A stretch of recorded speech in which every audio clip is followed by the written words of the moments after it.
Rate of reaction हम आज start कर रहे हैं। ठीक है। Everything is pink, I hope it stays green in your life. अच्छा जी। Rate of reaction also known as reaction kinetics, जब आपने थ्योरी में ये क्वेश्चन पढ़ा है, ये चैप्टर पढ़ा है, तो उसमें you must have seen that we have two methods by which we can measure rate of a reaction. One is change in mass method, the other is change in volume method. Change in mass method is very simple. आपके पास एक mass balance होना चाहिए जिसका नाम beam balance भी हो सकता है, इलेक्ट्रॉनिक बैलेंस भी हो सकता है और वेइंग बैलेंस भी हो सकता है. ऑफ कोर्स रेट मेजर करने के लिए टाइम का मेजर करना जरूरी है, तो टाइम के लिए आप स्टॉप वॉच यूज करेंगे. राइट. अब अगर किसी रिएक्शन में लेट्स से कोई गैस प्रोड्यूस हो रही है and if you let this gas to escape out of the reaction mixture, तो रिएक्शन मिक्सचर का मास डिक्रीज होगा. ठीक है. अच्छा. अब मास डिक्रीज होगा तो आप कितने टाइम में कितना मास डिक्रीज हो रहा है, अगर किसी तरह से आप ये मेजर कर लें तो आप rate of a reaction measure कर सकते हैं. Right. Change in any quantity with respect to time will give you a rate of a reaction. इसके बाद आप उस ग्राफ जो आप रिकॉर्डिंग जो चीजें मेजर करेंगे उनको रिकॉर्ड करेंगे एक टेबल में, और टेबल में रिकॉर्ड करने के बाद आप ग्राफ बनाते हैं, और जो ग्राफ का ग्रेडियंट होता है, for example if you are taking mass on the Y axis which is your dependent variable and time on x axis which is your independent variable. Rate of reaction के experiments में हमेशा time x axis पे आएगा because time is your independent variable.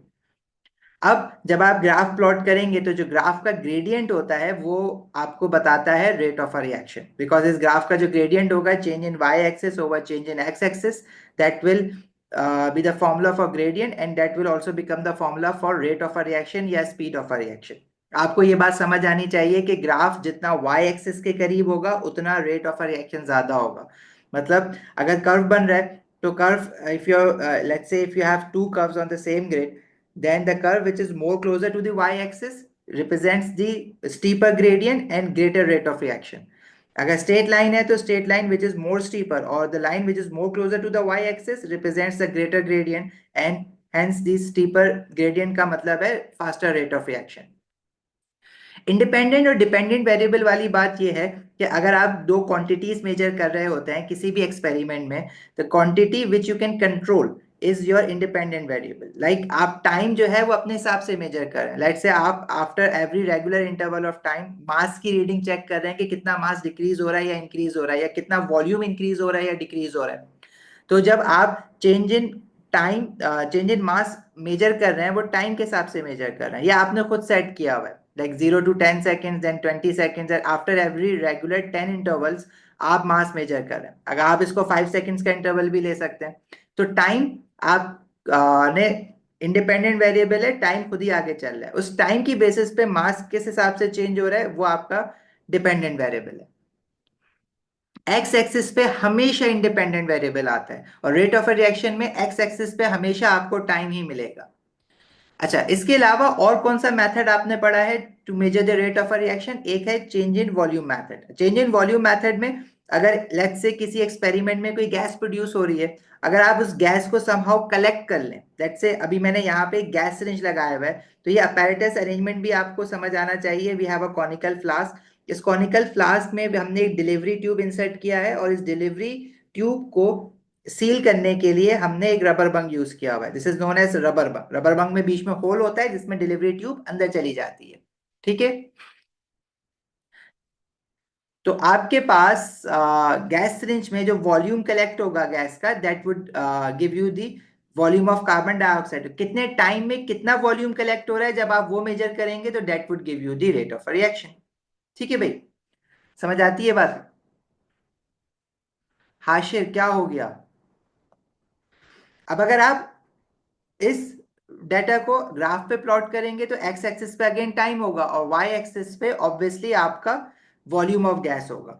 अब जब change in मास वाला graph बना रहे हैं तो मास डिक्रीज हो रहा था इसलिए वो डिक्रीजिंग कर्व था. अब जहां पे चेंज इन वॉल्यूम वाला ग्राफ बना रहे हैं तो वॉल्यूम कलेक्ट हो रहा है तो वॉल्यूम इंक्रीज होता जाएगा जो भी गैस कलेक्ट हो रही है. तो आपके पास ग्राफ जो है वो कुछ इस तरह से आएगा. A time will come when the reaction will stop और उसके बाद there will be no more gas will be produced. This means that reaction will stop और जो आपका ग्राफ है फिर वो हॉरिजॉन्टल लाइन हो जाता है. चेंज इन मास मेथड पे भी जब आप मास टाइम ग्राफ बनाएंगे तो जब आपका ग्राफ हॉरिजॉन्टल होगा तो इट मीन्स रिएक्शन स्टॉप हो गया है.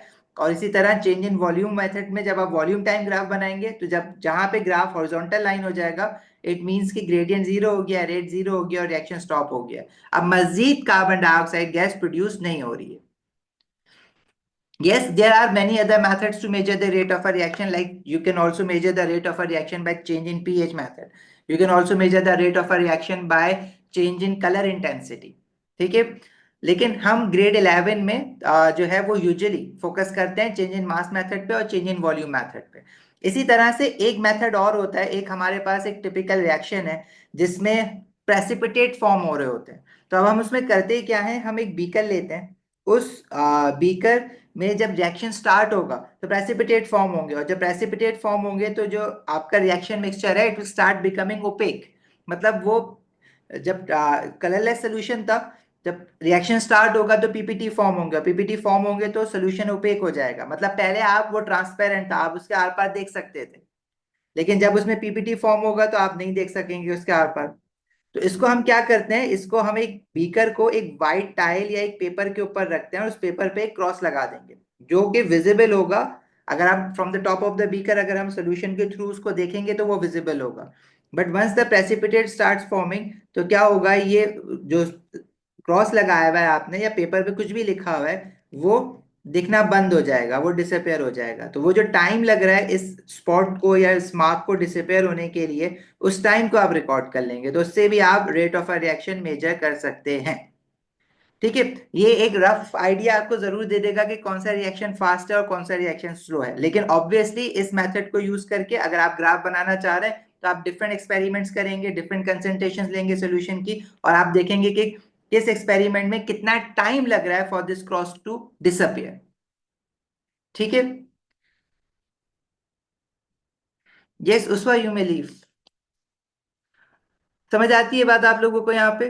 अच्छा, दूसरी बात, अब अगर मैं फॉर एग्जांपल इस बीकर का डायमीटर कम कर दूं, मतलब हाइट बढ़ा दूं बीकर की, और यही सेम सोल्यूशन इस बीकर में रिएक्शन को करवाऊं, तो इसमें जो आपका मिक्सचर रिएक्शन होगा, रेट ऑफ रिएक्शन सेम है, लेकिन इसमें जो नीचे क्रॉस लगा हुआ है उसको डिसअपेयर होने में कम टाइम लगेगा। ऐसा क्यों? क्योंकि देखो जितनी आप विथ नैरो करते जाएंगे तो प्रेसिपिटेट बन तो उतने ही रहे। अब नैरो विथ में प्रेसिपिटेट बनेंगे तो वो करीब करीब होंगे, करीब करीब होंगे तो जल्दी क्रॉस की विजिबिलिटी खत्म हो जाएगी। आप इस बीकर को और नैरो कर दें और क्विकली इस क्रॉस की विजिबिलिटी जो है वो डिसअपियर हो जाएगी। राइट, हाइट बढ़ाई है, रेडियस कम किया है।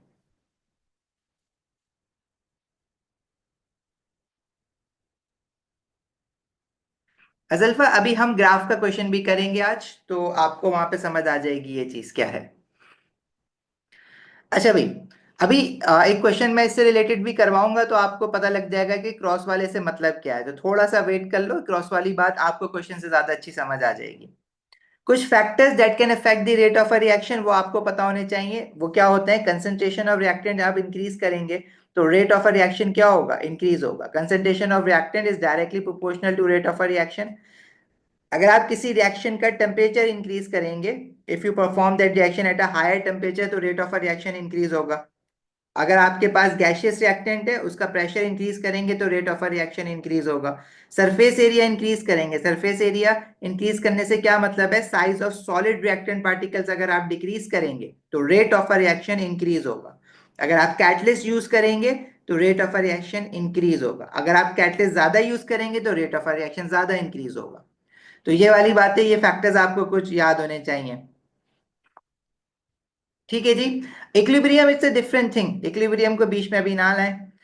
अच्छा भाई, कौन से अपैरेटस अरेंजमेंट ऐसी हैं? देखो जब मैं rate of a reaction measure कर रहा हूं तो एक तो चेंज इन मास मेथड है, वो तो बहुत सिंपल है। आपने किसी भी रिएक्शन वेसल को अपने मास बैलेंस पे रख दिया, उसमें से जब गैस प्रोड्यूस होगी, जब गैस एस्केप करेगी रिएक्शन मिक्सचर में तो मास डिक्रीज हो रहा होगा। लेकिन जो चेंज इन वॉल्यूम मेथड में आप गैस कलेक्ट कर रहे हैं तो उसके we have different apparatus arrangement, आपको सारी समझ आनी चाहिए जो आप एक्सपेरिमेंटल केमिस्ट्री में पढ़ते हैं।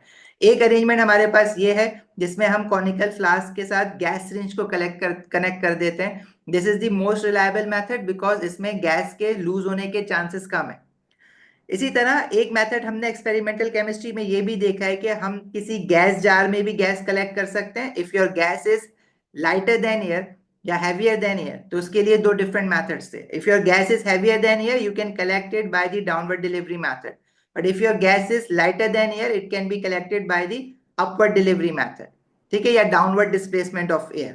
तो ये भी अपैरेटस अरेंजमेंट आपको समझ आनी चाहिए।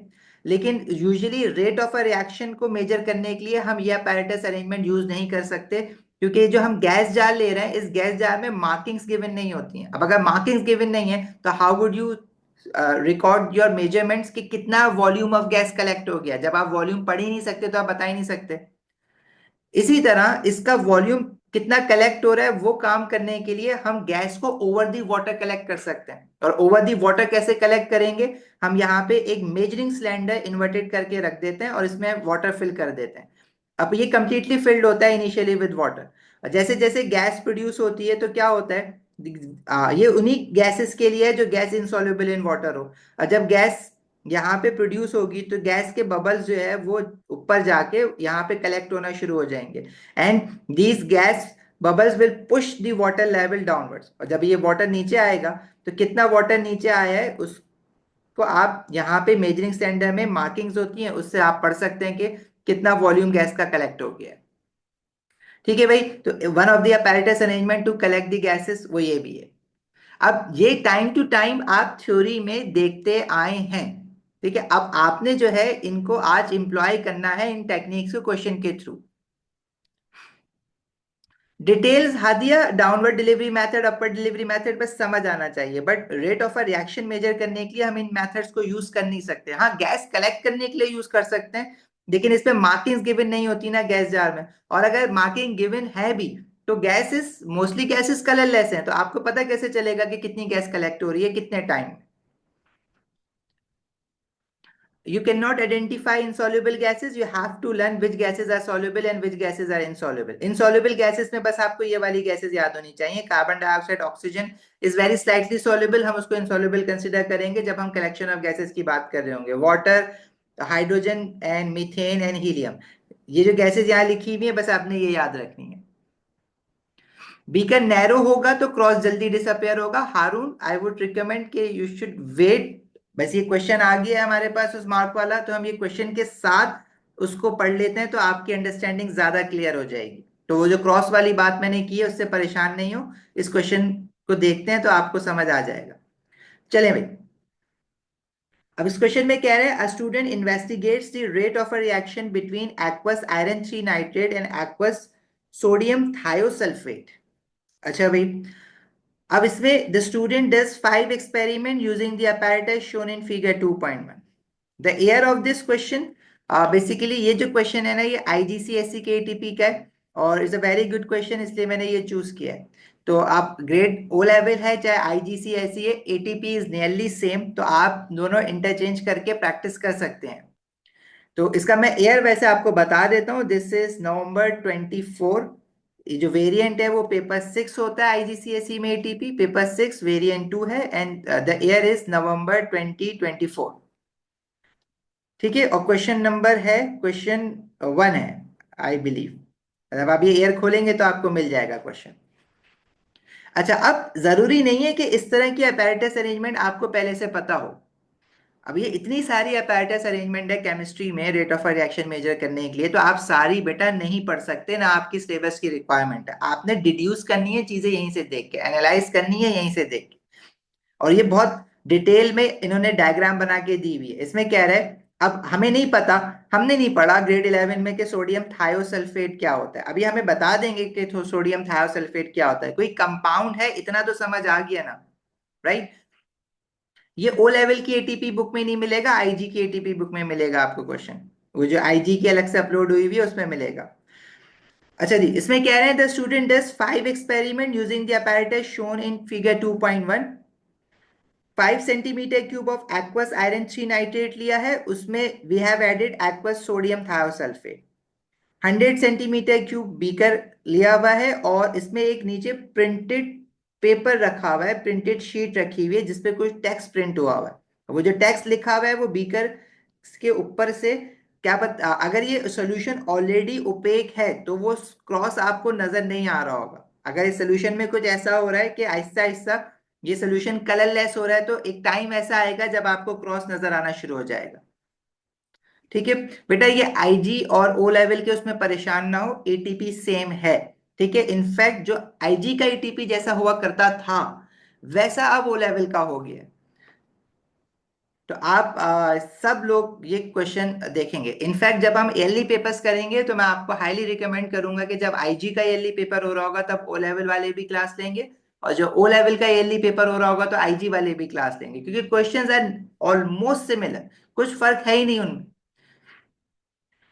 अच्छा भाई चलो, अब जरा देखते हैं हो क्या है एक्सपेरिमेंट में। एक्सपेरिमेंट वन में they are saying use a 50 centimetre cube measuring cylinder to pour 50 cm cube of aqueous iron 3 nitrate into a 100 cm cube beaker.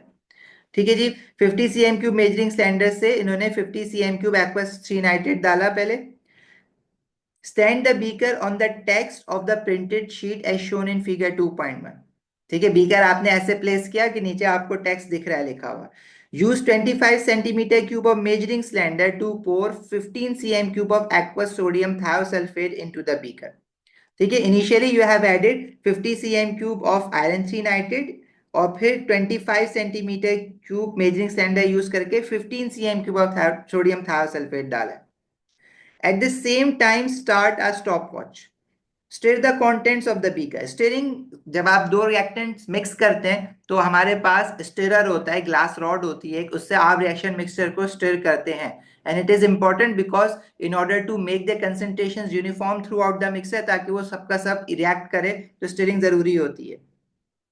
Look down from above the beaker when the text on the printed sheet become visible। तो यहाँ पे वो उल्टा हो रहा है, जो हम डिस्कस कर रहे थे वो डिफरेंट था, यहाँ पे डिफरेंट हो रहा है।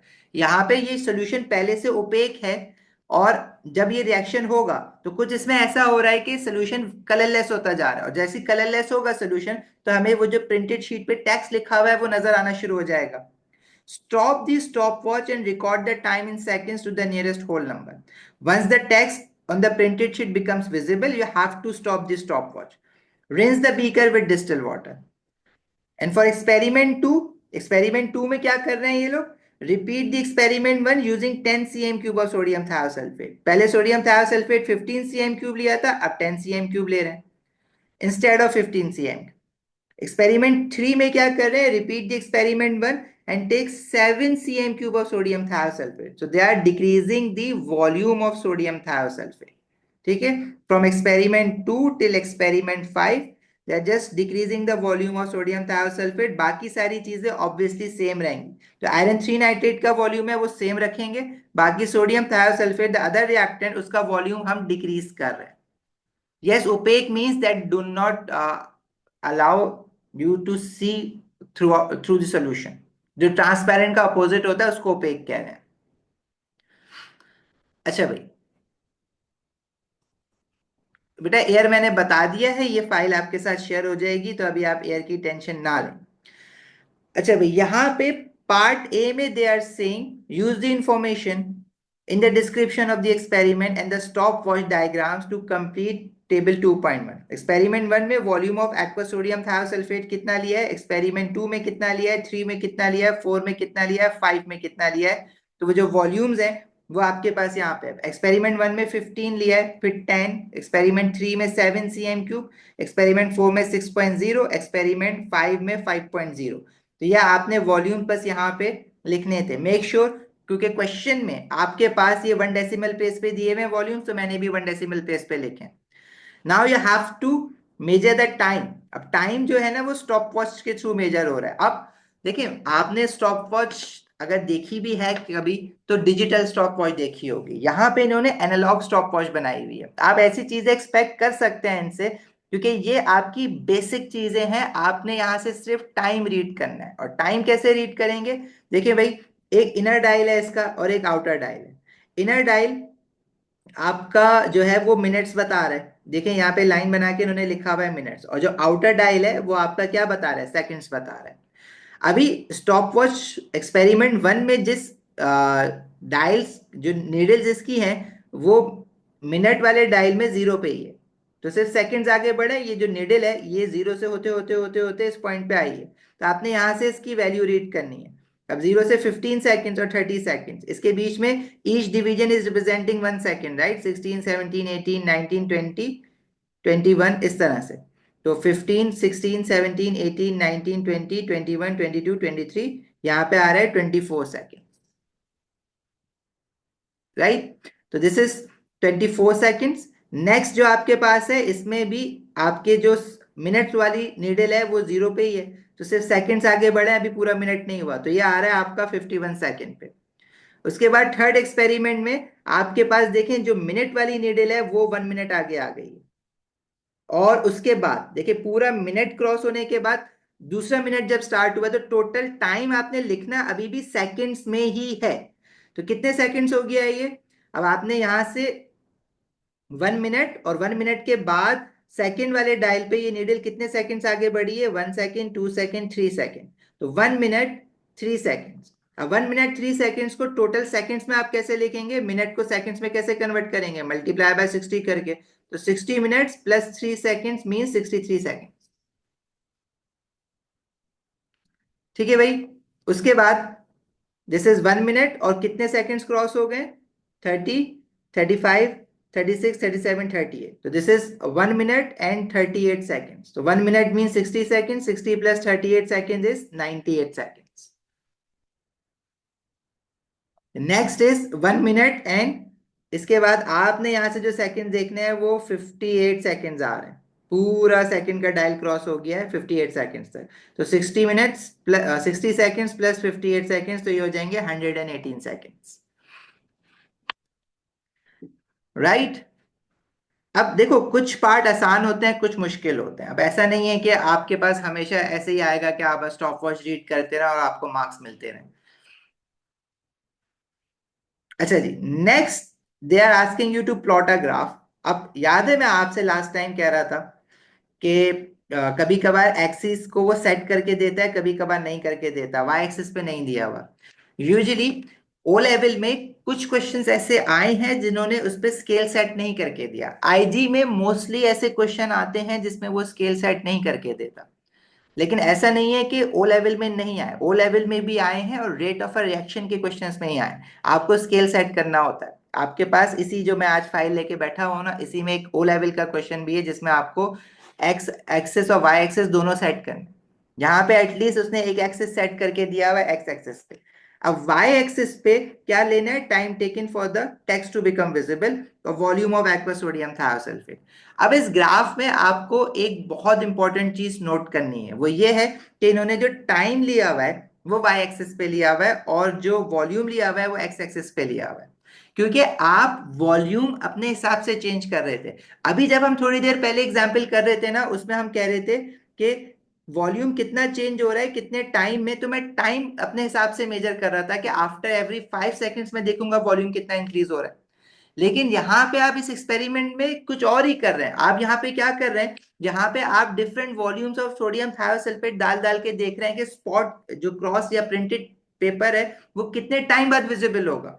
तो आप इसमें अपने हाथ से क्या चेंज कर रहे हैं? You are changing the volume of sodium thiosulfate, वो आपके हाथ में है।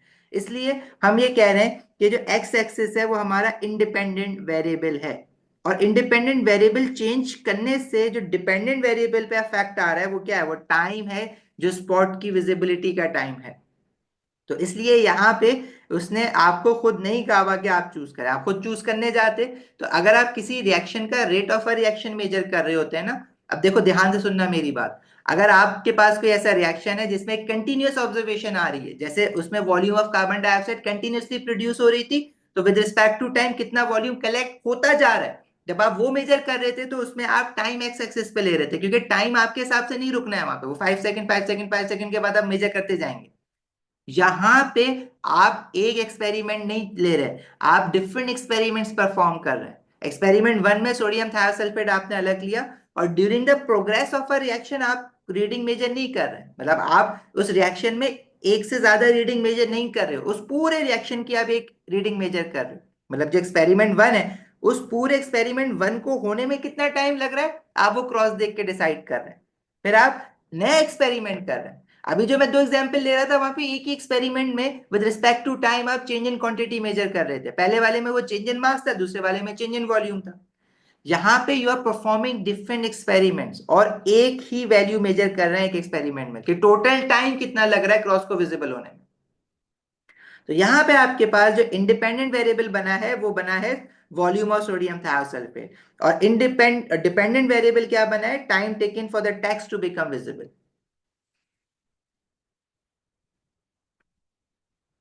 अगर हमारे पास इस तरह के क्वेश्चन में अगर कोई भी एक्सिस लेबल नहीं होगा तो यू हैव टू डिसाइड, आपको देखना पड़ेगा अगर रिएक्शन में, एक ही रिएक्शन में if you are taking different observations तो उसमें टाइम एक्स एक्सिस पे आएगा, but if you are doing different experiments to get one observation तो फिर उसमें आपने देखना होगा कि आप खुद से क्या चेंज कर रहे हैं। तो आप खुद से volume of sodium thiosulphate change कर रहे हैं, उसके हिसाब से डिफरेंट टाइमिंग्स आ रहे हैं। Got my point?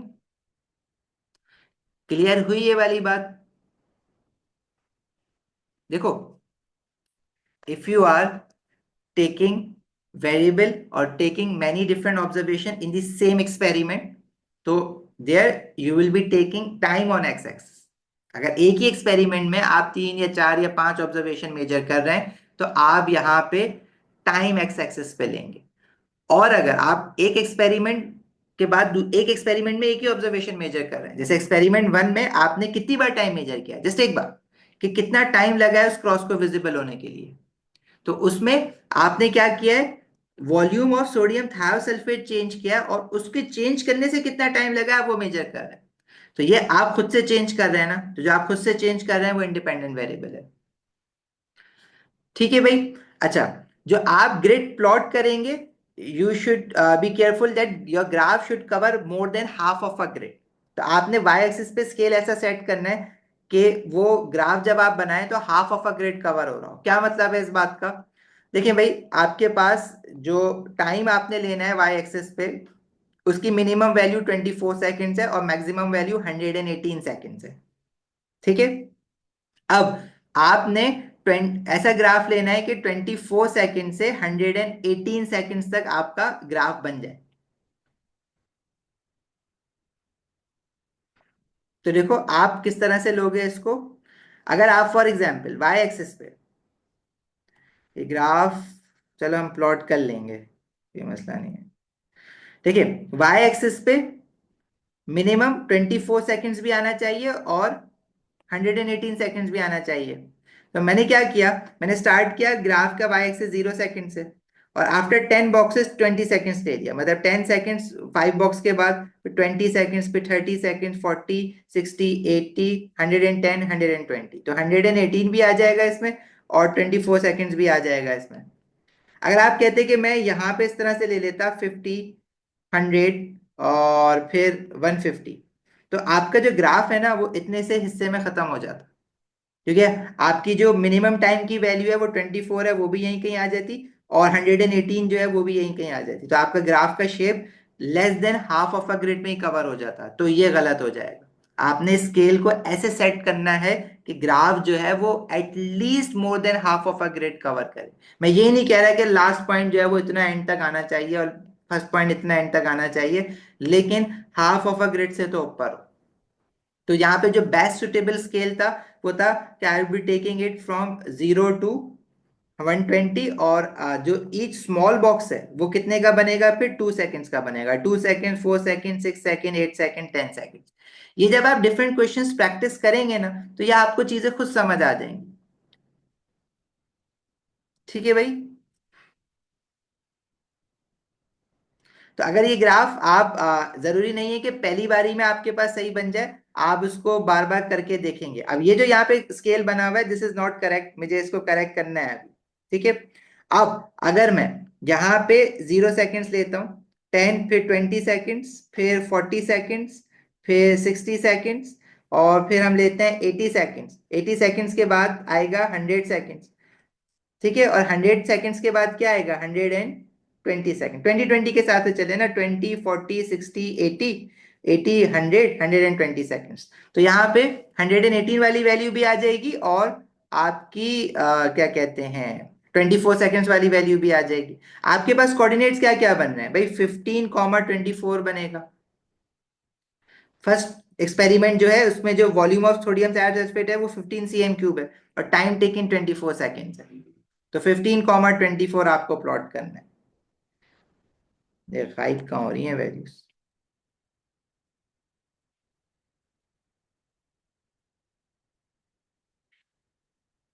Maliha, what is Jack? अच्छा भाई, देखो क्या है हमारे पास, 15, 24, ये मैं लिख लेता हूँ एक जगह ना। First coordinate is 15, 24, second would be 10, 51, third होगा आपके पास 7, 63, 6, 98 एंड 5, 118। चलो 15, 24। तो 15 एक्सिस पे जो वैल्यू सेट है वो 4 है, फिर बीच में 5 होगा, मतलब यहाँ भी जो है वो 0.2 का चल रहा है हिसाब। 4.2, 4.4, 4.6, 4.8, then 5 cm³, then 5.2, 5.4, something like this.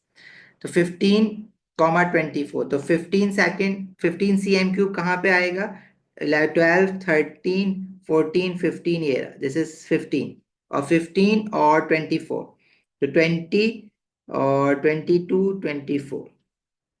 ठीक है, one small box on y axis is representing 2 seconds, 22 seconds and 24 seconds. अच्छा, उसके बाद है 7, 63, तो 7, 6 और 8 के बीच में आएगा, और 63 आपके पास कहाँ पे मिलेगा, 63 के लिए हमारे पास 62, 64, 62 और 64 के बीच में 63 आ जाएगा।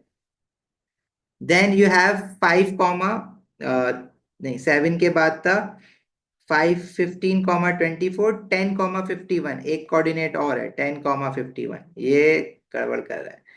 15, 24 हो गया, 10, 51। ये गायब कहाँ हो रहे हैं पॉइंट्स, एक मिनट रुकना भाई, पागल हो गई है।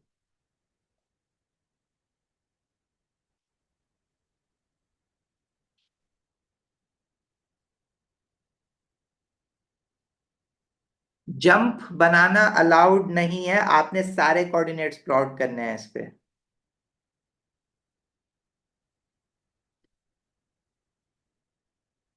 हाँ मैं सही कर रहा हूँ उसको, वो ऐप जो है वो कुछ बार बार ना वैल्यूज को गायब कर रही थी।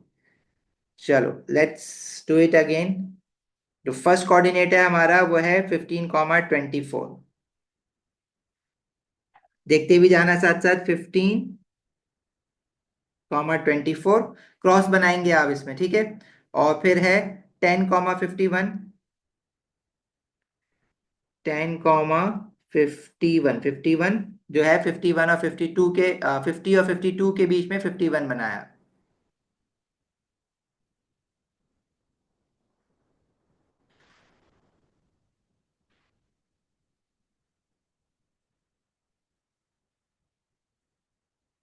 अच्छा भाई, उसके बाद थर्ड कोऑर्डिनेट आपके पास है 7, 63। 7, 63, 63 जो होगा वो 62 और 64 के बीच में, राइट। देन 6, 98, 6, 98, और फिर आपका आ रहा है 5, 118, 110, 118। ठीक है भाई। अच्छा, अब आपसे कह रहा है राइट अ सुटेबल स्केल, वो हमने कर लिया। Plot the results from the experiment 1 to 5 on figure 2.2, draw a smooth curve of best fit. यहाँ पे वो कह रहा है कर्व बनाना है, अगर वो उसको लाइन कह देता तो भी आप कर्व ही बनाते। ठीक है, देखें आपके पास अगर आप इसको फॉर एग्जांपल लाइन बनाने की कोशिश करेंगे तो बहुत सारे पॉइंट्स होंगे जो इस लाइन पे नहीं आएंगे, और इस क्वेश्चन में तो स्पेसिफिकली कह दिया है ना कि आपने कर्व बनाना है, तो you will make a curve. अब आप कर्व कैसे बनाएंगे इस पे, आप फ्री हैंड बनाएंगे, और अगर देखें ये वाला एक पॉइंट है, अगर मैं इसको कर्व पे लाने की कोशिश करूंगा तो बहुत सारे पॉइंट्स पे जो है ना वो कर्व से निकल जाएंगे, ये दोनों पॉइंट्स निकल जाएंगे। तो अब आपको यहाँ पे एनालाइज करना पड़ेगा बैठ के चीजों को, कि मैं कौन से पॉइंट्स अगर इंक्लूड करूं तो कर्व पे मैक्सिमम नंबर ऑफ पॉइंट्स आ जाए। और आपके पास 100% एक ही चेक केस आता है ग्रेड 11 में, वो ये आता है कि सिर्फ एक पॉइंट जो होगा वो ट्रेंड से आउट जा रहा होगा, बाकी सारे ट्रेंड पे आ जाएंगे। तो अगर आप इसका कर्व बनाएंगे स्मूथ कर्व, तो it would be something like this. Pencil से बनाना, हरगिज पेन से नहीं बनाना, क्योंकि एक बार गलत हुआ तो फिर आप उसको चेंज नहीं कर सकते। ठीक है, मेरा जो एक पॉइंट है वो आ गया। ठीक है भाई, I can see a point not following the trend, और उसको हम क्या कहेंगे, this is my anomalous point, जो किसी एरर की वजह से आया है। इस पॉइंट को कहाँ पे आना चाहिए था, इस पॉइंट को अगर मैं इस वॉल्यूम पे ये टाइम देना चाह रहा हूं, तो इस पॉइंट को इस कर्व के ऊपर आने के लिए टाइम जो है वो ज्यादा होना चाहिए था। मतलब स्पॉट विजिबल हुआ नहीं था और आपने स्टॉप वॉच ऑफ कर दी, कम टाइम पे मेजर कर लिया। ऑफ कोर्स ग्राफ आपने पेंसिल से बनाना है, पेंसिल से ही चेक होगा ये आपका। नहीं, if it says line of best fit, तो आपने खुद ही एनालाइज करना है कि अगर आपके पॉइंट्स या कोऑर्डिनेट्स जो हैं वो आगे पीछे हैं, और स्ट्रेट लाइन बनाने के लिए एक से ज्यादा पॉइंट लाइन से हट रहे हैं या दो से ज्यादा पॉइंट हट रहे हैं, तो आप उसको जबरदस्ती लाइन नहीं बनाएंगे। और इस तरह से तो हरगिज नहीं बनाओगे, कुछ स्टूडेंट यूं करके ना यूं करके यूं भी बना रहे होते हैं, ऐसा नहीं करना है। चलो भाई, आगे बढ़ते हैं।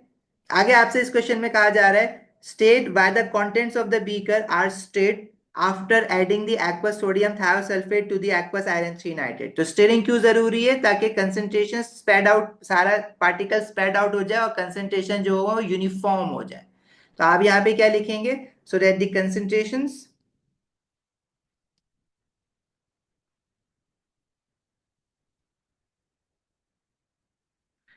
Are uniform throughout the mix. ऐसा ना हो कि जब आप दो सोल्यूशन मिक्स करते हैं ना, तो एकदम से तो मिक्स नहीं हो जाता। अगर पानी में रूह अफ़ज़ा भी डालो तो एकदम से जाके मिक्स हो जाता है, क्या स्टिरिंग करनी पड़ती है ना।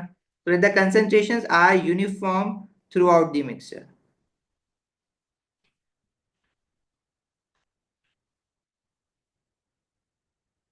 नेक्स्ट आपसे कहा जा रहा है, डिड्यूस थायोसल्फेट से मुझे नहीं पता क्या मतलब है, आपको भी नहीं पता होना, जरूरी नहीं है, आप चलते रहे आगे। Deduce which experiment has the highest rate of reaction. अब हाईएस्ट रेट ऑफ रिएक्शन किसका होगा, जिसमें मिनिमम अमाउंट ऑफ टाइम लगा है। तो सबसे कम टाइम किस में लगा है, जो सबसे जल्दी हो गया 24 second, that is experiment one. ठीक है, this is your experiment one. Part E says use your graph in figure 2.2 to predict the time taken for the text to become visible if the volume of aqueous sodium thiosulfate is 12.5 centimetre cube. ये centimetre cube है, ठीक है। अब आपने graph से इसको पढ़ना है, और आपको कहता है शो योर वर्किंग। आप वर्किंग कैसे शो करेंगे भाई, 12.5 सेंटीमीटर क्यूब कहाँ पे होगा एक्स एक्सिस पे, आपके पास 12 और 14 के बीच में ये जो पॉइंट होगा ये 13 होगा, तो 12.5 का होगा, 12.2, 12.4 and 12.5 will be in between. तो आप यहां से स्केल से एक डॉटेड लाइन ग्राफ तक लेके जाएंगे, इन लाइंस को हम कहते हैं कंस्ट्रक्शन लाइंस। ठीक है, आप स्केल से प्रॉपर बनाना, मेरे पास स्केल नहीं है इसलिए मैं हाथ से बना रहा हूं। और फिर वाई एक्सिस पे आपने ये रीडिंग रिकॉर्ड नोट करनी है, तो 20, 30, 32, 34, 34 और 36 के बीच में, तो that is 35 seconds. Dotted line जरूरी है, वरना पता कैसे चलेगा कि वो ग्राफ की लाइन है या कंस्ट्रक्शन लाइन है। तो दिस इज 35, और यूनिट इसका क्या है, सेकेंड्स, यूनिट भी लिखना है भाई आपको।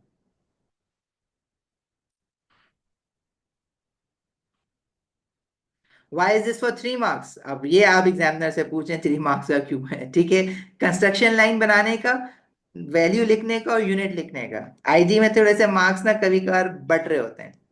अच्छा जी, explain why it would be an improvement to measure the volume of aqueous 3 nitrate in a burette rather than in a measuring cylinder. तो ब्यूरेट से अगर आप मेजर करेंगे तो क्यों अच्छी इंप्रूवमेंट आएगी एक्सपेरिमेंट में, क्योंकि burette is a more accurate apparatus।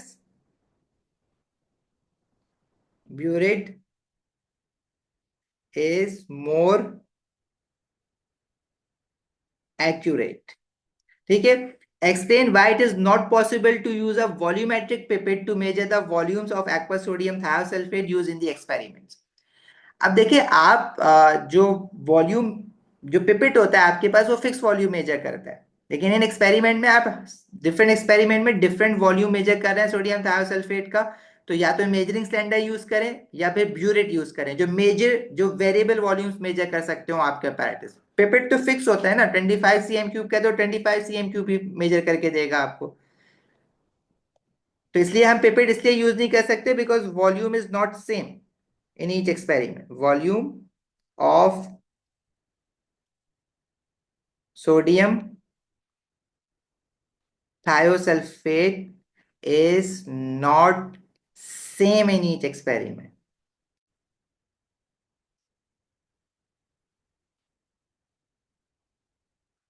Next कहा जा रहा है describe how the reliability of the result of this investigation can be check. भाई आप कैसे कंफर्म कर सकते हैं कि ये जो एक्सपेरिमेंट किया है हमने सही किया. देखो किसी भी चीज की आप रिलायबिलिटी कैसे चेक करेंगे. अगर आप में से कोई एक मुझे कह रहा है कि कोई मुझे एक स्टोरी सुना रहा है कि भाई देखें नामीर ने जो है ना वो फला फला के साथ ये कर दिया. अगर मुझे कंफर्म करना है कि वाकई में नामीर ने ऐसा किया तो मैं किसी और स्टूडेंट को बुला लूंगा, उससे भी पूछूंगा. अगर इनकी स्टोरी और उनकी स्टोरी मैच हो जाएगी, ठीक है, रिलायबल बात है, विटनेस है. तो इसी तरह अगर आपने किसी भी एक्सपेरिमेंट की रिलायबिलिटी चेक करनी है तो you will always repeat the experiment and if you see कि क्या वो सेम रीडिंग्स आ रही है या नहीं आ रही. जैसे आप टाइट्रेशन के जब पढ़ रहे थे तो उसमें हम कह रहे थे we perform titration at least thrice in order to confirm कि हाँ हमने जो पहली वाली की थी वो सही है या दूसरी वाली सही है. जिन दो रीडिंग्स आपस में क्लोज क्लोज आएंगे हम कहेंगे कि ये रिलायबल रिजल्ट है, क्योंकि बार बार एक ही चीज आ रही है ना या एक जैसी चीज आ रही है. Yes, we will call another mate to do the experiment, or you can just do it by yourself. ना खुद करके देख लें. Repeat the experiment. Repeat the experiment and compare.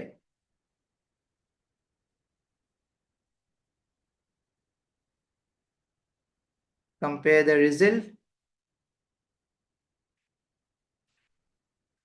Okay.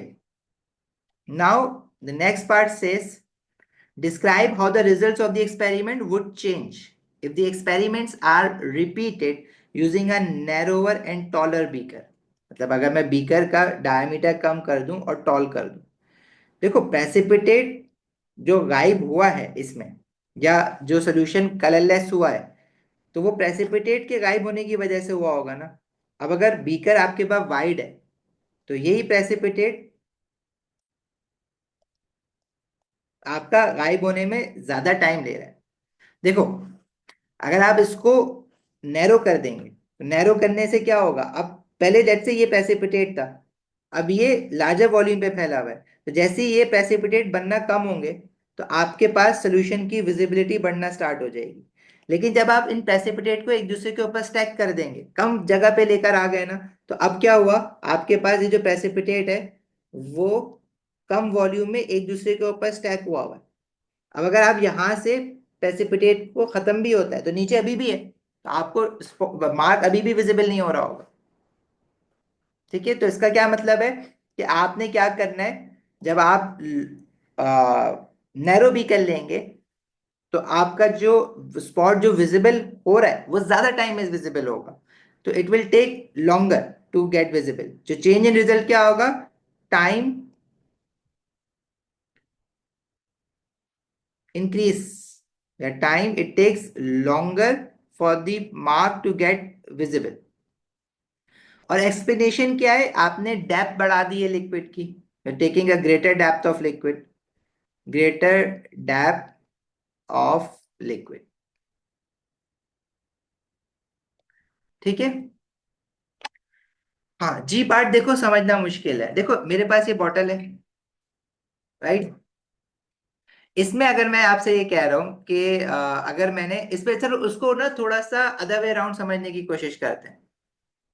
ठीक है, सरफेस एरिया वाली बात है, लेकिन सरफेस एरिया का उस रेट ऑफ रिएक्शन वाला फैक्टर नहीं है सरफेस एरिया वाला.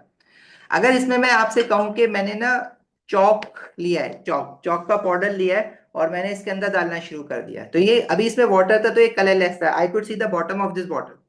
लेकिन जैसे जैसे मैं इसमें चौक डालूंगा तो ये व्हाइट कलर का होना शुरू हो जाएगा सोल्यूशन, और एक टाइम ऐसा आएगा कि मुझे जो नीचे बॉटम है वो दिखना बंद हो जाएगा। लेकिन अगर मैं एक बड़ा कंटेनर लूं जिसका वो वाइट, यही वाटर मैं एक बड़े कंटेनर में डाल लूं, ठीक है, और उसमें मैं चौक डालना स्टार्ट करूं, तो वो चौक तो इधर उधर ज्यादा फैल जाएगा ना। पहले एक जगह पे वो स्टैक होता जा रहा था तो जल्दी विजिबिलिटी खत्म हो गई। लेकिन जब वो वाइड होगा तो वो चौक के पार्टिकल जो होंगे वो सारे एक जगह पे स्टैक थोड़ी हो रहे हैं, एक इधर है एक इधर है एक इधर है, तो मुझे और ज्यादा मजीद चौक डालना पड़ेगा। ठीक है, तो उसके बाद ज्यादा टाइम लगेगा, मतलब वो जो नीचे का बॉटम है उसको डिसअपियर होने में। अब इसका यहाँ पे अपोजिट हुआ हुआ है, यहाँ पे स्पॉट की विजिबिलिटी की बात हो रही है। तो अगर एक वाइट बीकर है तो उसमें जो प्रेसिपिटेट बनेंगे वो पहले यहाँ बने यहाँ बने यहाँ बने यहाँ बने, तो हमारे पास जो उसको स्पॉट बनते बनते बनते जो प्रेसिपिटेट बनेंगे तो स्पॉट विजिबल होते होते होते ज्यादा टाइम लग जाएगा। रिएक्शन फास्टर और स्लोअर नहीं होगा हमारे पास, रिएक्शन फास्टर और स्लोअर के हम तो वही वॉल्यूम ले रहे हैं ना सोडियम थायोसल्फेट का, वो थोड़ी ना चेंज कर रहे हैं, उसी कंसेंट्रेशन का सोडियम थायोसल्फेट ले रहे हैं, वो चेंज नहीं कर रहे हैं हम लोग। रिएक्टेंट्स आपके पास सेम वॉल्यूम है सेम कंसेंट्रेशन है, तो rate of a reaction same होना चाहिए, लेकिन क्योंकि हम उसको मेजर एक डिफरेंट तरीके से कर रहे हैं तो हमारे पास एक डिफरेंट वैल्यू आ रही है, end of course this would be the error in your experiment. ठीक है, आपने अगर दो एक्सपेरिमेंट को कंपेयर कर रहे हैं, एक को आपने वाइट बीकर के साथ कर लिया, एक में आपने नैरो बीकर के साथ कर लिया, तो आपके पास तो दोनों में ऑब्जर्वेशन डिफरेंट आएंगी।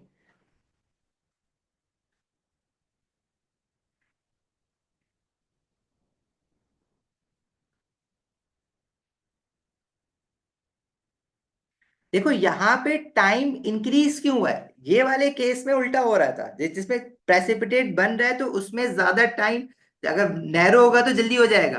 यहाँ पे उसने विजिबल होना है, प्रेसिपिटेट खत्म हो रहा है यहाँ से, तो प्रेसिपिटेट खत्म होगा तो देखो एक लेयर नीचे प्रेसिपिटेट की, एक ऊपर एक इसके ऊपर एक इसके ऊपर, ऊपर वाली लेयर खत्म होगी, फिर दूसरी वाली, फिर तीसरी वाली, फिर चौथी वाली। ठीक है, और अगर मैं व्हाइट भी कर लूंगा तो ये लेयर्स जो है वो स्प्रेड आउट हो गई हैं, जैसे यहाँ पे 5 लेयर्स एक के ऊपर एक है ना, तो इसमें से जबकि 5 की 5 लेयर्स नहीं हटेंगी मुझे वो स्पॉट नीचे का नहीं दिखेगा या क्रॉस नीचे का नहीं दिखेगा। लेकिन अगर मैं इन लेयर्स को, अब मेरे पास ज्यादा वॉल्यूम है ना, ज्यादा वाइड है मेरा डायमीटर, तो मैं अगर इन 5 लेयर्स को एक के ऊपर एक रखने के बजाय दो को एक के ऊपर एक दो रखूं और फिर दो इधर रख दूं दो इधर रख दूं दो इधर रख दूं, मेरे पास जगह है ना, तो इन दो लेयर्स को गायब होने में टाइम जल्दी लगेगा। अगर मैं यही 5 लेयर्स एक के ऊपर एक रख दूं तो it will take longer to get disappear. अब समझ आई बात, उल्टा हो रहा है यहाँ पे, जो मैंने एग्जाम्पल ली है ना बॉटल वाली, वहां पे हम स्पॉट की विजिबिलिटी गायब होने का टाइम देख रहे हैं, यहाँ पे आपका जो क्रॉस है वो दोबारा से विजिबल कब होगा वो देख रहे हैं। ठीक हो गया, आगे describe the additional measurement that should be taken to determine whether the reaction in investigation is exothermic और एंडोथर्मिक। तो इसके लिए you will measure the temperature, measure the temperature,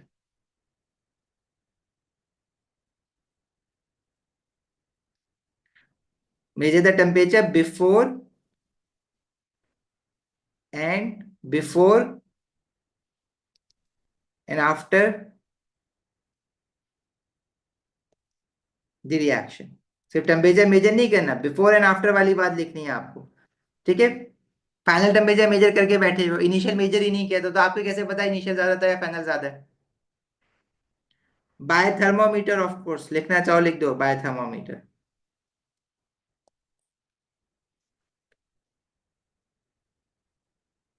part G was confusing, yes it was. चलो भाई, ये lectures drive पे भी है नहीं, आ जाएंगे।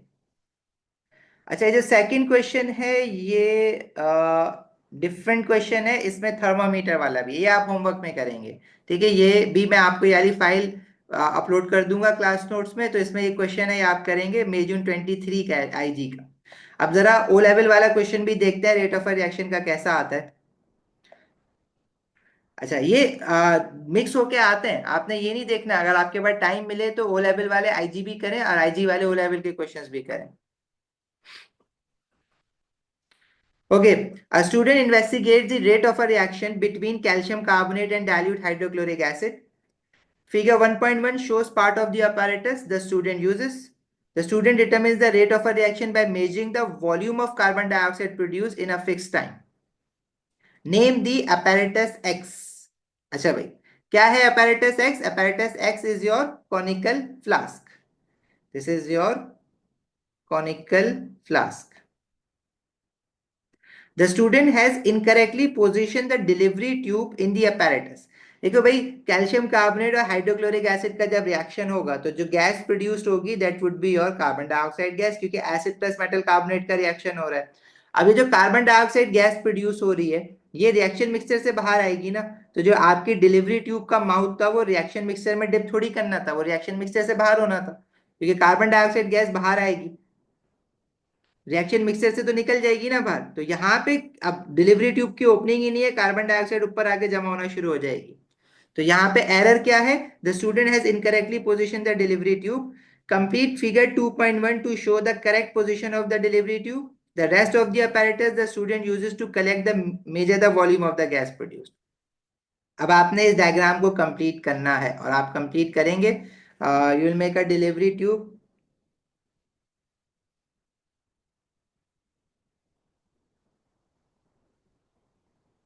ठीक है। अच्छा, अब आपकी मर्जी है, आप इसमें गैस सिरिंज लगाएं या फिर आप वो ओवर दी वाटर कलेक्ट करना चाह रहे हैं तो वो लगाएं। मैं अभी गैस सिरिंज लगा देता हूँ क्योंकि उसकी प्रैक्टिस ज्यादा की हुई होती है हमने। जब भी आप डायग्राम बनाएंगे ऑलवेज लेबल द डायग्राम। अच्छा भाई,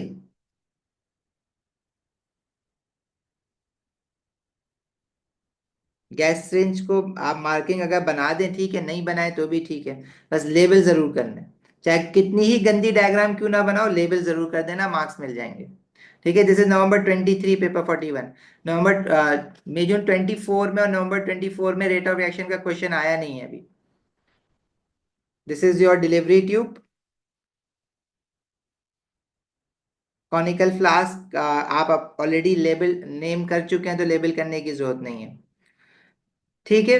अगर आप इसको इस तरह से बनाते ओवर द वाटर कलेक्ट करने के लिए तो वो भी सही होता।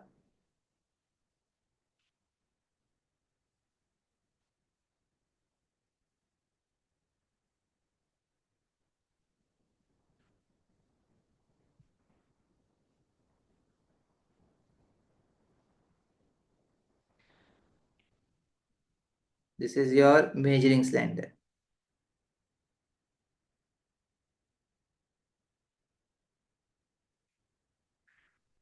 ठीक है भाई, आगे बढ़े।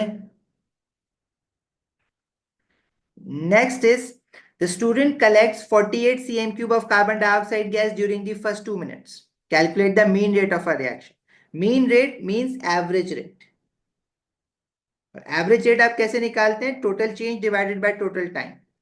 ठीक है। रेट निकालने के लिए आपने क्या करना है, टोटल चेंज किसका हो रहा है? वॉल्यूम ऑफ कार्बन डाइऑक्साइड जो कि पूरे टाइम में कलेक्ट हो रही है। आप after if you are recording the observation after every regular interval of time, let's say 5 second और 10 सेकंड्स, तो फिर आप टेबल बनाने के बाद ग्राफ बनाते हैं।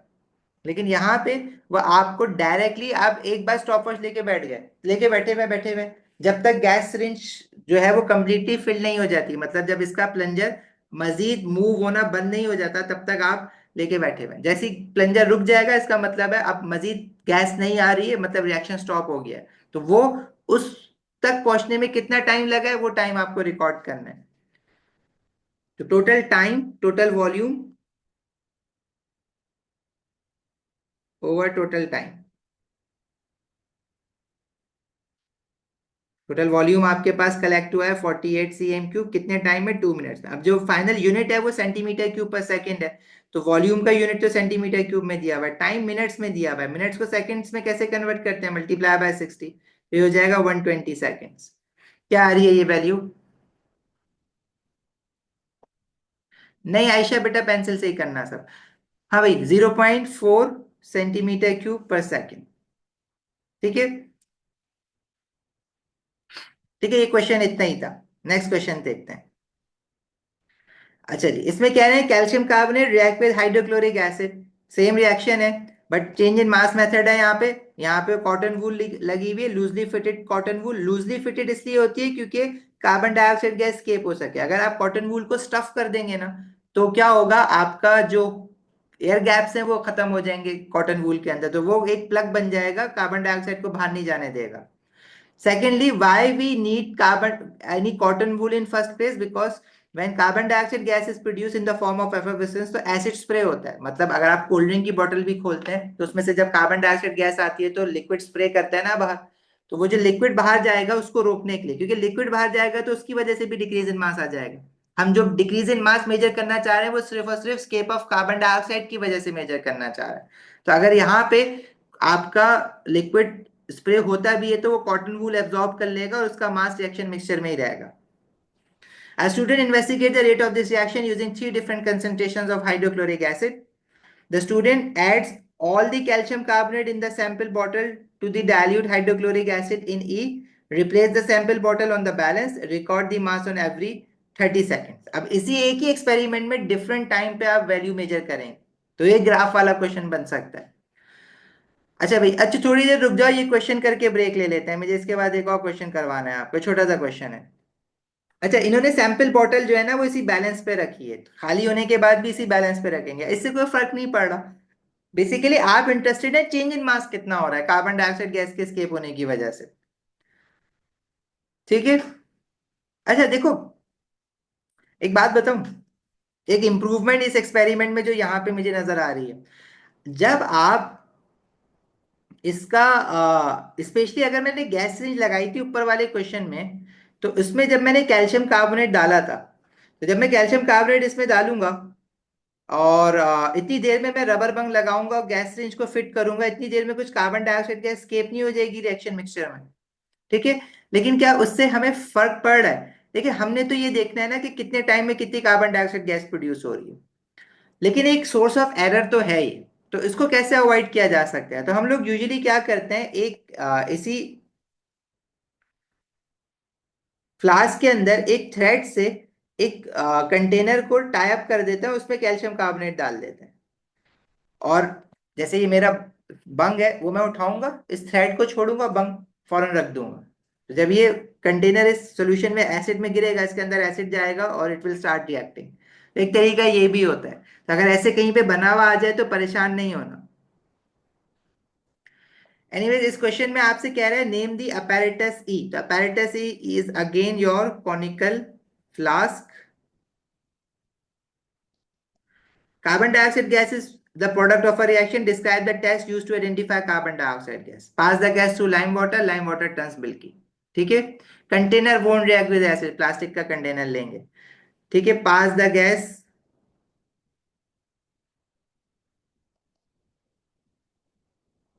Through lime water. अच्छा, ये तो जो है आपके पास जो टेबल गिवन होगा उसमें भी लिखा हुआ होगा नीचे, लाइम वाटर टर्न्स मिल्की। ये याद भी नहीं करना आपको एटीपी के लिए, मिल्की या क्लाउडी या चौकी कुछ भी लिख दो। Explain why the mass decreases as the time increases, because gas escapes the reaction mixture. Carbon dioxide gas produce escapes the reaction mixture. अभी कोई कह रहा था कि आईजी का एटीपी आसान है। अब आप ओ लेवल का देख लिया क्या किया इन्होंने इस क्वेश्चन के साथ, और कितना आसान बनाएंगे ये आपके लिए।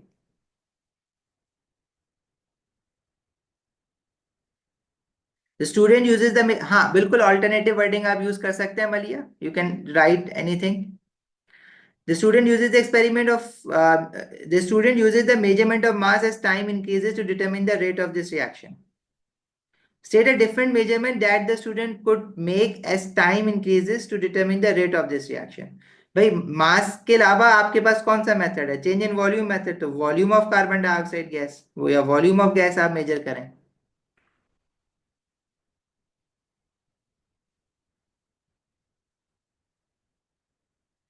ठीक है, समझ आई बात आपके पास?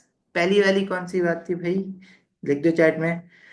In each of the experiment, the student uses a different concentration of hydrochloric acid. All other variables are kept constant. अगर आप कंसेंट्रेशन ऑफ एसिड चेंज करें तो बाकी सारी चीजें सेम होनी चाहिए, लाइक वॉल्यूम सेम होना चाहिए, कैल्शियम कार्बोनेट जो आप यूज कर रहे हैं वो सेम सरफेस एरिया का होना चाहिए। The three experiments are labeled X, Y, and Z. इन तीन experiments में you have different concentrations of acid. X में सबसे ज्यादा है, Y में सबसे कम है, Z में उससे भी कम है. The hydrochloric acid in axis in each of these experiments, a catalyst is not used. Identify two variables that should be kept constant in this investigation. But if you are trying to study the effect on a rate of a reaction due to change in concentration, all other factors that can affect the rate of a reaction should be kept constant. Like they are saying catalyst is not used in either of these experiments. What are the other factors that can affect the rate of a reaction? Temperature. You have to keep the temperature constant in all of these three experiments. Surface area of, क्योंकि solid reactant use हुआ है ना, surface area of calcium carbonate वो constant होना चाहिए.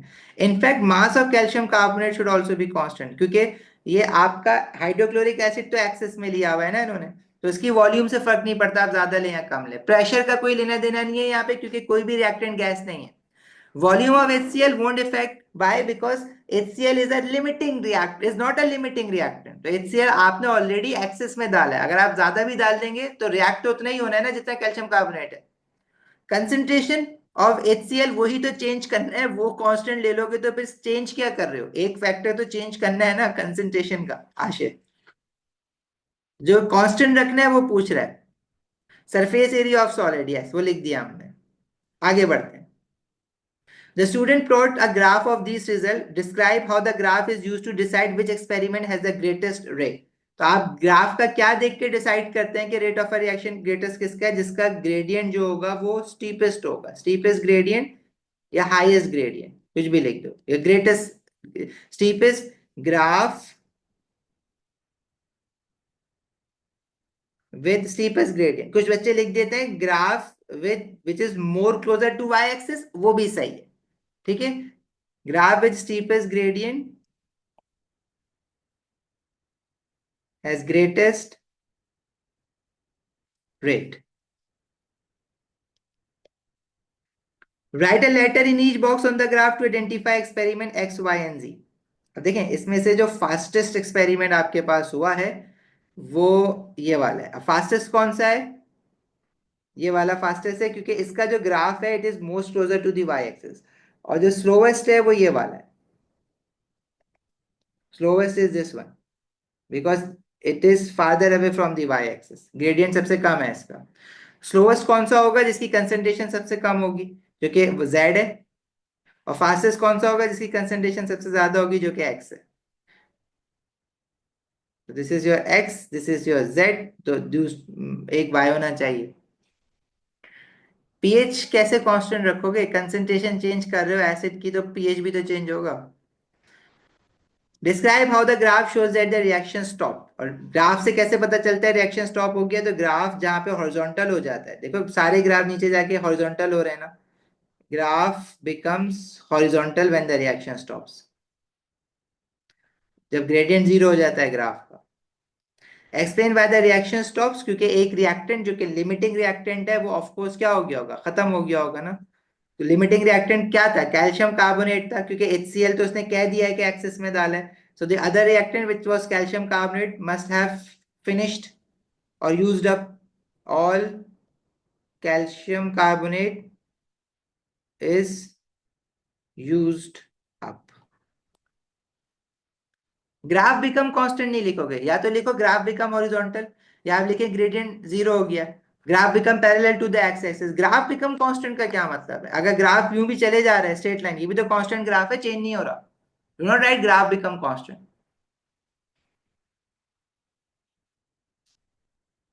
Limiting और axis का बेटा, limiting reactant is that reactant which finishes first during a chemical reaction. And limiting reactant की कंसंट्रेशन या amount will decide how much product can be form. Volume से effect HCl का इसलिए नहीं हो रहा क्योंकि HCl जो है वो एक्सिस में डाला हुआ है. तो आप ऑलरेडी एक्सिस में डाल रहे हो. अब अगर आपने 5 cm³ डाला था उसमें से सिर्फ 2 cm³ रिएक्ट हो रहा था. अब अगर आप 10 cm³ डाल दोगे तो अभी भी तो रिएक्ट 2 cm³ ही होगा ना. लेकिन प्रोवाइडेड डेट के वो 10 cm³ डिफरेंट कंसेंट्रेशन का हो या सेम कंसेंट्रेशन का हो. हाँ बिल्कुल. हर क्वेश्चन में जब रिएक्शन स्टॉप होगा तो क्या ग्राफ से कैसे पता चल रहा है रिएक्शन स्टॉप हो गया? Because graph becomes horizontal. Horizontal लिखना, कांस्टेंट नहीं लिखना।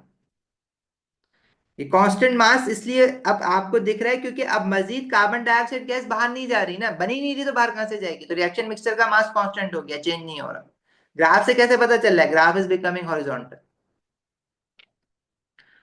देखो, जब तक वो नहीं कहता नेम अ कंपाउंड या राइट अ फॉर्मूला, तो आपके पास you have a free hand कि आप नाम लिखें या फॉर्मूला लिखें, उससे कोई मसला नहीं। No, we can not write constant. नहीं, constant does not mean horizontal. ये स्ट्रेट लाइन है, it is constantly changing, it is also a constant line. आप कांस्टेंट नहीं लिखेंगे प्लीज। लेवल ऑफ लिख दें, कोई और इंग्लिश ले आए। लेवल ऑफ लिख दो, parallel to the x axis लिख दो, ग्रेडियंट बिकम जीरो लिख दो, हॉरिजॉन्टल लिख दो, कांस्टेंट नहीं लिखना, वो गलत है। इतनी इंग्लिश चेक हो जाएगी आपकी। ये आ गया क्वेश्चन नंबर 3, थर्ड वाला। क्वेश्चन नंबर 3 में ग्राफ है तो बनाने वाला नहीं है। ग्राफ बनाने वाला है क्वेश्चन नंबर 9 में। जून 19 का है ये क्वेश्चन। क्वेश्चन नंबर 3 22 का था, जब भी हम कर रहे थे वो भी 22 का। काम आता है रेट ऑफ रिएक्शन के क्वेश्चंस। ब्रेक चाहिए 5 मिनट्स का या कंटिन्यू करें? हाँ बिल्कुल, मैं ये सॉल्व पीडीएफ अपलोड करूंगा।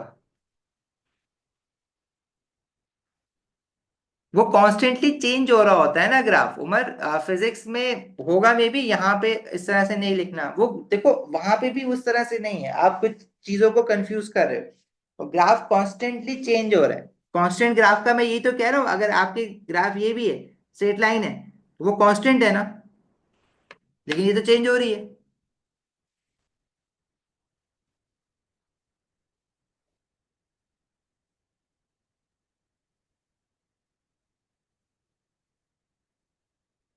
नहीं, ब्रेक हम सिर्फ 5 मिनट्स का ले सकते हैं। I have another class at 12:30, तो just take a break of 5 to 6 minutes at tops, उससे ज्यादा नहीं।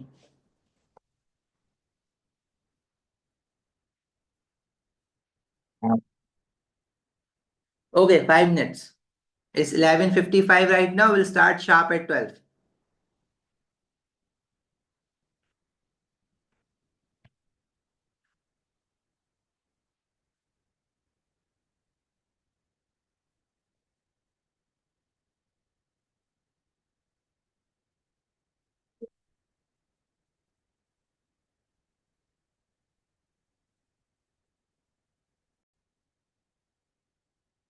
So let's see this question. ये आप क्वेश्चन 3 आप खुद करिएगा। क्वेश्चन 9 जरा देख लेते हैं। इसमें कह रहा है iron rust when in contact with the air and water to form a solution containing aqueous iron 3 ions. When an indicator is added to a solution containing iron 3 ions, it turns dark blue. अब ये indicator जरूरी नहीं है कि हर indicator pH पे affect करे। जो भी इंडिकेटर आपको कोई कलर चेंज बता रहा है, वो एज अ इंडिकेटर काम कर सकता है। अच्छा जी, द स्टूडेंट, नोट्स मिसिंग नहीं है, वो कुछ क्वेश्चंस आपको खुद करने हैं। A student investigate the effect of sodium chloride and the rate at which the iron rust. The student places a piece of iron in a beaker containing 25 cm cube of water and 5 drops of indicator. Stops the stopwatch when the blue color is first seen in the mixture and then records the time. Repeat the experiment 5 times, adding a different mass of solid sodium chloride each time. ठीक है?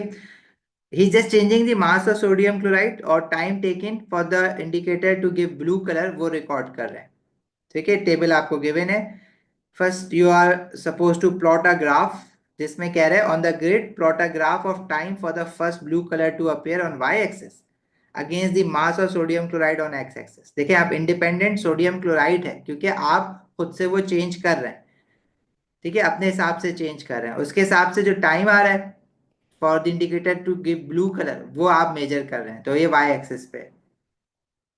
तो मास of sodium chloride आपने x axis पे plot करना है, तो आप यहाँ पे पहले स्केल से ऑफ कोर्स लाइंस प्लॉट करेंगे, एक्स एक्सिस की और वाई एक्सिस की।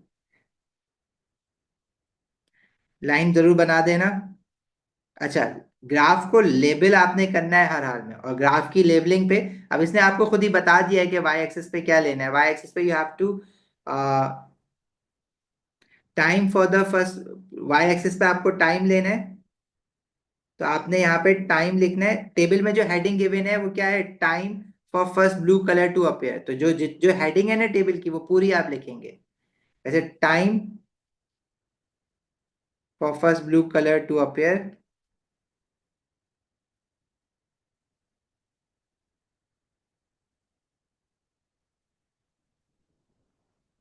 सेकंड्स में। तो स्लैश डाल के यहाँ पे यूनिट लिखना जरूरी है, अगर ये नहीं लिखोगे तो मार्क कटेगा आपका।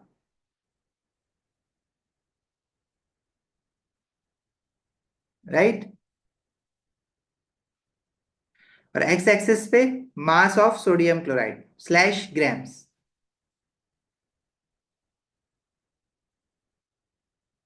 मास ऑफ सोडियम क्लोराइड, आप फॉर्मूला लिखना चाहें फॉर्मूला लिख दें, नेम लिखना चाहें नेम लिख दें। ग्राफ प्लॉट करना है, कोऑर्डिनेट्स। अच्छा, अब आपने पहले स्केल सेट करना है। अब x axis is relatively simpler. Zero minimum value है और मैक्सिमम 2 ग्राम्स है। तो 0 से 2 में आपने ग्रिड प्लॉट करनी है। तो अगर मैं फर्स्ट 0 ले लेता हूँ और 2 ग्राम तक जाना है, तो 1 ग्राम, मतलब जो एवरी 5 बॉक्सेस के बाद 0.25 बन रहा होगा आपका। तो दिस इज 0.25। लेकिन हम जो ग्राफ पे लेबलिंग करते हैं ना, तो वो 10 बॉक्सेस के बाद लेबलिंग करते हैं ऐसे। तो आप इसको 0.5 ग्राम लेंगे, फिर 1 ग्राम, 1.0 लोगे, इसको 1 नहीं लिखोगे, फिर 1.5, और फिर 2.0 एंड देन 2.5। अब 2 ग्राम तक more than half of a grid तो कवर हो जाएगा ना आपका। आपने ये जरूरी नहीं है कि आपने एंड वाली वैल्यू तक ही 2 पहुंचाना है किसी भी तरह। अगर वो नहीं बता रहा तो फिर आपको खुद डिटरमिन करना है कि कौन सा डिपेंडेंट कौन सा इंडिपेंडेंट है। वैसे बता देते हैं मोस्ट, कहीं ऐसा नहीं होता नहीं बताए, बता देते हैं, केमिस्ट्री में बता देते हैं। टाइम जो है मिनिमम वैल्यू 100 है और मैक्सिमम 1450 है। अब यहाँ पे, अब ये सबका डिफरेंट भी हो सकता है, देखो मैं ये नहीं कह रहा कि आप सबने ये चूज करना है। 1450 तक आपने मैक्सिमम जाना है यहाँ पे।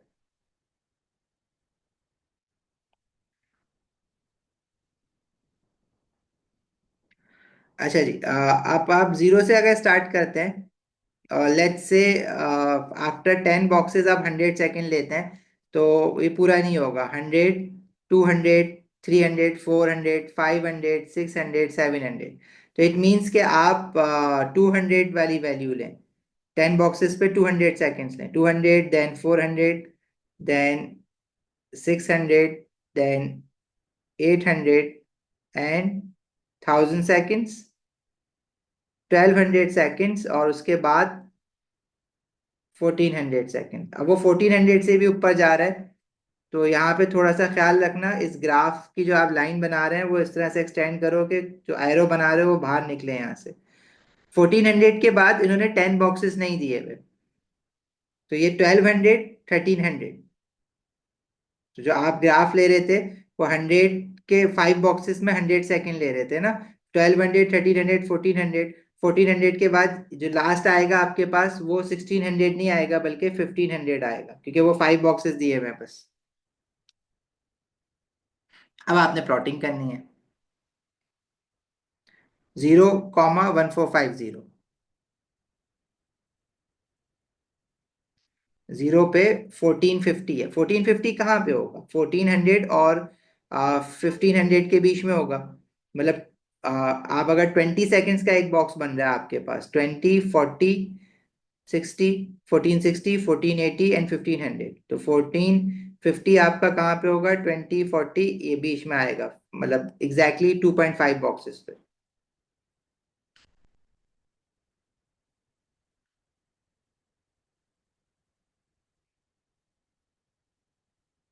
अच्छा, नेक्स्ट कोऑर्डिनेट बनेगा आपका 0.25, 800।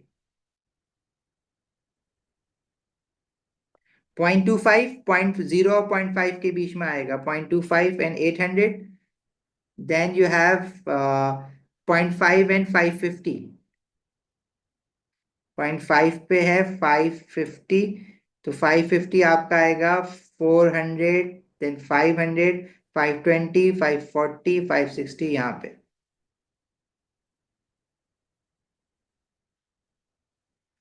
अच्छा जी, फिर 1 पे है, 1 ग्राम पे है 300 सेकेंड्स।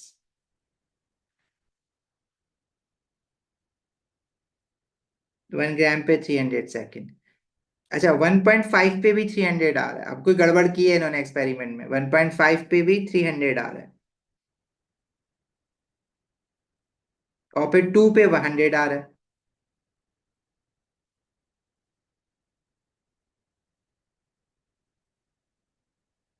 अच्छा जी, label the axis, plot the point and draw a smooth curve. Curve बनाना है आपको। तो देखें, एक पॉइंट ऐसा है, इसमें अगर मैं उस पॉइंट को लाने की कोशिश करूंगा, देखो एक पॉइंट यहां से छूट रहा है। अगर मैं यूं करके जाऊंगा तो 3 पॉइंट छूट रहे हैं। तो मिनिमम नंबर ऑफ पॉइंट्स आपके लीव हो सकते हैं, मैक्सिमम नहीं। तो आपने इस कर्व को इस तरह से प्लॉट करें।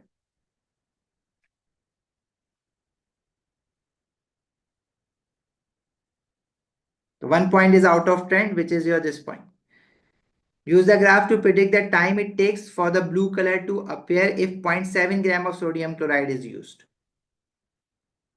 0.7 ग्राम सोडियम क्लोराइड जब हम यूज करेंगे तो टाइम कितना लगेगा वो आपको बताना है। तो आपने इस ग्राफ से बताना है 0.7 ग्राम कहाँ पे होगा, ये 0.5 है, ये 1 है। तो 1 स्मॉल बॉक्स कितने यूनिट्स के बराबर बन रहा है? 0.5 बॉक्सेस में 10, मतलब 10 बॉक्सेस 0.5 ग्राम्स के बराबर है। तो 1 बॉक्स जो हो जाएगा वो आपका should be equals to how much grams. अगर नहीं आता है तो रेशियो मेथड यूज कर लो। 10 बॉक्सेस जो है वो 0.5 ग्राम के, तो 1 बॉक्स होगा 0.5 x ग्राम। तो 0.5 डिवाइडेड बाय 10 जो कि 0.05 ग्राम्स होगा।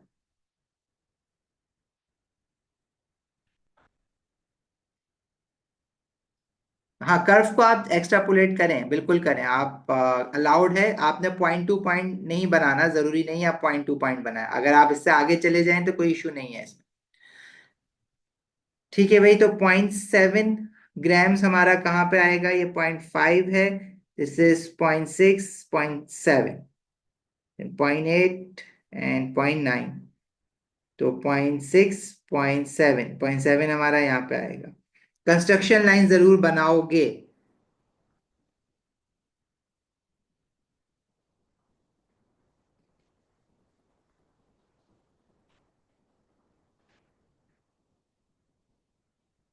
मेरी ये वैल्यू आ रही है 420 सेकेंड्स। 420 आ रही है? नहीं,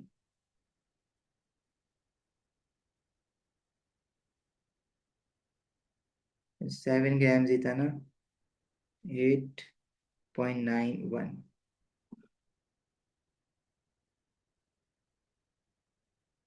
400 and 520।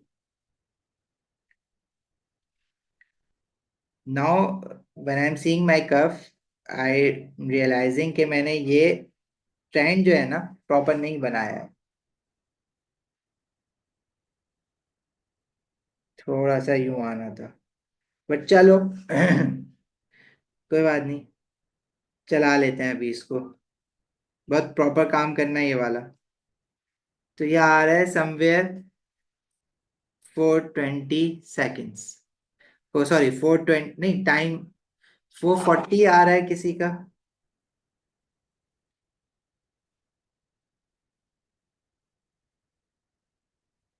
Hmm,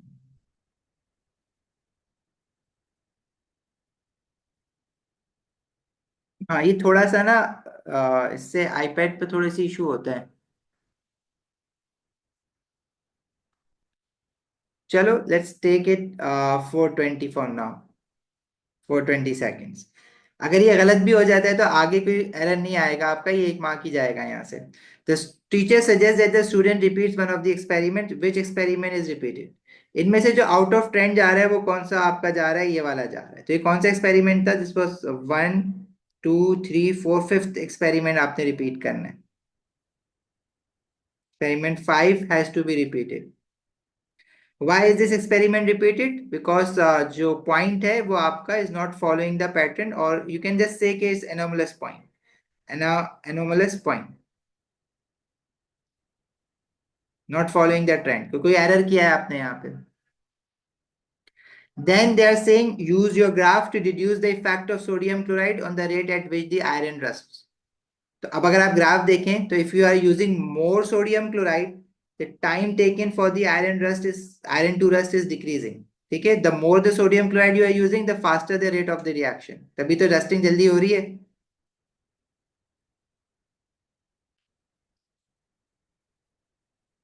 More NaCl,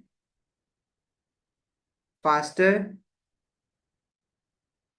the rate of reaction.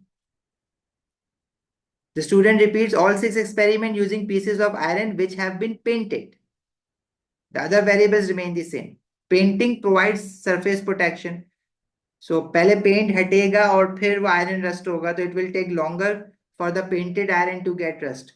Describe the effect this change has on the time for the blue color to appear on and explain your answer. तो अब जो टाइम लगेगा वो ज्यादा लगेगा ना, तो it will take longer for blue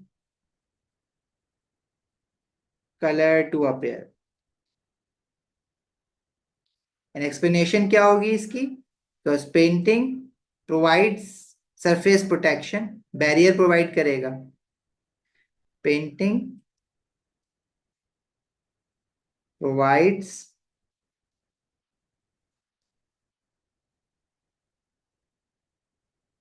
surface protection, hence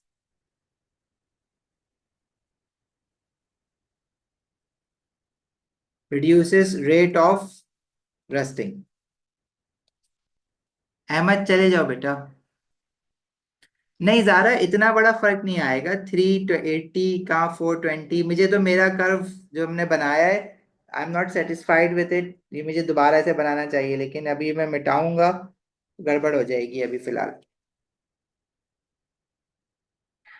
अच्छा जी, next part saying a class of students repeat the first 6 experiment. They all use identical pieces of apparatus and the same indicator. They measure all the volumes and masses correctly.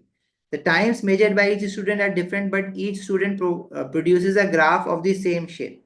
Suggest why the times measured by each student are different. तो time क्यों different है although the shape of a curve is same? क्योंकि देखो, general trend तो वही है ना, कि जब if you are using more mass of sodium chloride, the rate of a reaction becoming faster, it means lesser time would be taken for the iron to rust. अब ऐसा क्या हो गया इसमें कि इनके जो टाइम आ रहे हैं वो डिफरेंट आ रहे हैं, मतलब कम आ रहे होंगे अपनी सेकंड बार जो भी आप ऑब्जर्वेशन ले रहे हो, लेकिन ऐसा क्या कर रहे हैं ये लोग कि इनके डिफरेंट आ रहे हैं?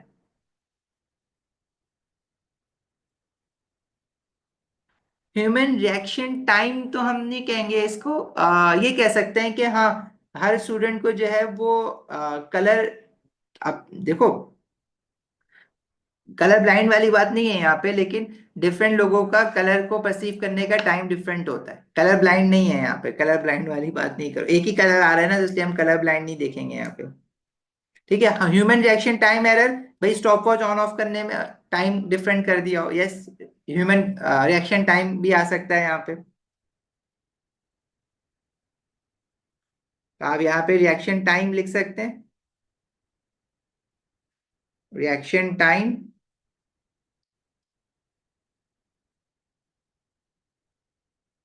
in use of stopwatch is different. This makes more sense. Colour वाली बात आप छोड़ दें, मैं ना लिखें. Suggest by all the graphs at the same shape, because trend तो सेम होगा ना. अब अगर आप कोई स्टूडेंट है जो कि उसको कलर देर से दिख रहा है, वो देर से स्टॉप वॉच ऑफ कर रहा है, तो वो सारी ऑब्जर्वेशन में देर से ऑफ कर रहा होगा ना. तो जो आपका एरर है वो सारा एक्सपेरिमेंट में बच्चे का सेम होगा. तो अगर जो टाइम वो 0.5 ग्राम के लिए पड़ रहा है, 1 ग्राम के लिए, ट्रेंड तो यही फॉलो हो रहा होगा. तो 1 ग्राम भी तो उसको उतना ही लेट दिख रहा होगा ना कलर आता हुआ, जो उसको 0.5 में दिखा था. हम ये इसमें कहेंगे कि एरर कर रहे हैं, लेकिन सेम एरर कर रहे हैं नीचे observation. Same error in each observation. इसको ना हम कहते हैं सिस्टमेटिक एरर. ये रैंडम एरर नहीं है. रैंडम एरर ये होता है कि आपने एक वैल्यू में जो है वो स्टॉप वॉच जल्दी ऑफ कर दी थी, एक में देर से ऑफ कर रहे हैं, तो वो रैंडम एरर होता है। सेम ट्रेंड फॉलोड, ये भी लिख सकते हैं।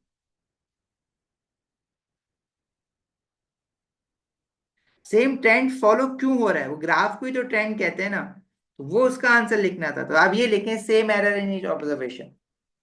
Systematic error is same thing ना। नहीं नहीं नहीं नहीं नहीं, आप हाशिर, ऐसा नहीं है कि इन्वायरमेंटल कंडीशंस चेंज हो गई, आप वहीं पे खड़े होकर एक्सपेरिमेंट कर रहे हैं, तो ऐसा कुछ चेंज नहीं हुआ है आपके पास। ठीक है भाई, ये जो फाइल है ये मैं अपलोड करूंगा आपकी क्लास नोट्स के फोल्डर में। और बाकी जो पूरी वर्कशीट अपलोडेड हुई हुई है ओ लेवल की, आईजीसीएसई की, अलग अलग, वो आप कर सकते हैं। आप एलई पेपर्स कर सकते हैं, इसमें से एलई में से निकाल निकाल के कर लें। सेम ट्रेंड ना लिखो ना, सेम ट्रेंड, ग्राफ ट्रेंड को ही तो कहते हैं। वही पूछा है कि ट्रेंड सेम क्यों है, तो उसका रीजन लिखना है। आप वापस वही रिपीट कर देंगे बस। सिस्टमेटिक एरर देखिए, आपको रिलेशनशिप तो बता देगा ना कि एक्स एक्सिस और वाई एक्सिस पे जो वेरिएबल थे उनकी क्या थी, तो वो रिलेशनशिप सही बताएगा सिस्टमेटिक एरर। अच्छा, अब इसमें यहाँ पे किसी का आंसर 480 आ रहा है, किसी का 420 आ रहा है, तो इस ग्राफ को जरा रिप्लॉट कर लेना। हो सकता है 480 आ रहा हो आपका, लेकिन आपने ग्राफ को एक बार दोबारा से सही से बना के देखना है। ठीक है, मेरा जो ग्राफ बना हुआ है, मुझसे ये वाला पॉइंट थोड़ा सा ना स्लाइटली मिस हो गया है, तो मैं अगर इसको दोबारा से प्लॉट करूंगा तो मेरी वैल्यू भी चेंज हो जाएगी। ये मैं इसको अगर इस तरह से प्लॉट करूंगा ना, तो मेरी वैल्यू भी चेंज हो जानी है। But you got the idea कि कैसे निकालना है ना।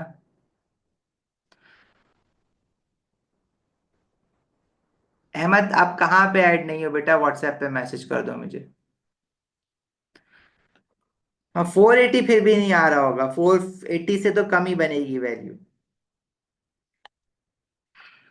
ठीक है भाई, चलो। हमें बता दिया था इसने एक्स एक्सिस पे क्या प्लॉट करना है, वाई एक्सिस पे क्या प्लॉट करना है, क्योंकि मास हम खुद से रेगुलर इंटरवल से चेंज कर रहे थे ना। जो हम खुद से रेगुलर इंटरवल से चेंज करते हैं वो हमेशा एक्स एक्सिस पे आता है। एमएस में वेरिएशन देखो, एमएस में यूजुअली तो वो बताते ही नहीं है कि क्या वैल्यू आ रही है ग्राफ से। और वेरिएशन कभी दे देता है, कभी नहीं देता, कभी एग्जैक्ट वैल्यू भी दे देते हैं वो लोग। तो लेकिन मार्जिन होता है चेकर के पास, जो उसकी जो आपकी डिटेल मार्किंग की, अब एक तो पब्लिश मार्किंग की होती है जो आप लोग यूज कर रहे होते हैं, डिटेल मार्किंग की होती है जो चेकर के पास होती है, उसमें वेरिएशंस गिवन होते हैं। तो इतना परेशान नहीं होना इसमें कि थोड़ा बहुत आगे पीछे आ गया अगर किसी का।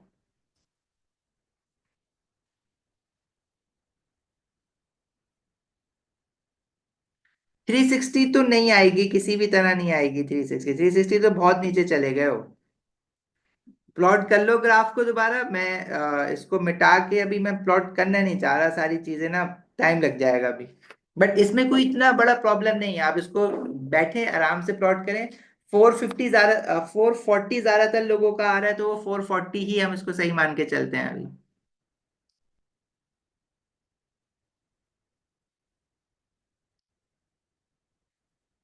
चलो भाई, अब नेक्स्ट हमारे पास जो क्लास होगी उसमें जो हमने टॉपिक पढ़ना है वो क्या है, मैं आपको बता देता हूँ।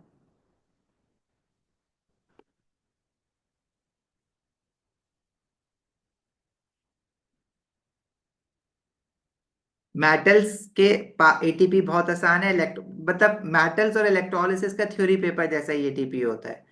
तो उसके कुछ क्वेश्चंस देखेंगे और एक्सपेरिमेंटल केमिस्ट्री देखेंगे। एक्सपेरिमेंटल केमिस्ट्री मिक्स होके आ रहा है, लाइक कॉनिकल फ्लास्क बार बार लेबल करने का कह रहा था, गैस कैसे कलेक्ट करते हैं, गैस सिरिंज यूज करना, वो एक्सपेरिमेंटल केमिस्ट्री का पार्ट हो जाता है। तो खैर, एक्सपेरिमेंटल केमिस्ट्री में जो डिफरेंट चीज थी क्रोमेटोग्राफी, उसके कुछ एटीपी देख लेंगे, तो वो भी इजी है, वो मसला नहीं है। सैटरडे वाली जो क्लास होगी ना हमारी, उसका थोड़ा सा मैं टाइम एक्सटेंड करूंगा आप लोगों का देख के। टेस्ट फॉर आइंस हमें पढ़ना है। But before that I would recommend के जो आप लोगों के पास ड्राइव पे test for ions, moles and titration के ऑलरेडी हमने क्वेश्चंस किए हुए थे, वो अपलोडेड है। वो आप एक बार जरूर देख लीजिएगा। जो लोग जिन्होंने फ्रेशली ज्वाइन किया है हमें एटीपी सेशंस के लिए, आई वुड रिकमेंड कि आप लोग वो वाला क्लास जरूर देखें, उससे आपका एसिड बेसिस एंड सॉल्ट्स भी रिवाइज हो जाएगा और मोल्स भी रिवाइज हो जाएगा। तो वो वाली क्लासेस आप जरूर देख लीजिएगा। देखो एटीपी जो फोल्डर है आप लोगों के पास,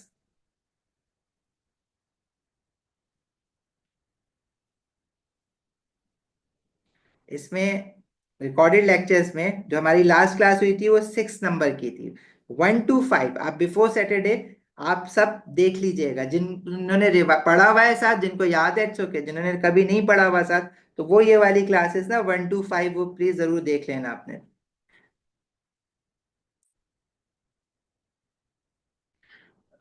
बेटा गिव्स के पोर्टल पे भी ना फोल्डर बना हुआ है, आप एटीपी खोलते हैं तो एटीपी में ये सारी लाइन से आपके पास क्लासेस आ जाएंगी। ठीक है, क्लासेस तो आ जाएंगी ना, फाइल्स आ जाती हैं उसमें क्लासेस आ जाती हैं। तो क्लास नोट्स में आपके पास ये जो हम सॉल्व कर रहे हैं अभी ये चीजें हैं, और पास पेपर्स में आपके पास जो एक वर्कबुक होगी एटीपी पास पेपर्स और आईजी एटीपी पास पेपर्स, तो ये आपके पास सारे क्वेश्चन हैं जो आपको प्रैक्टिस करना है।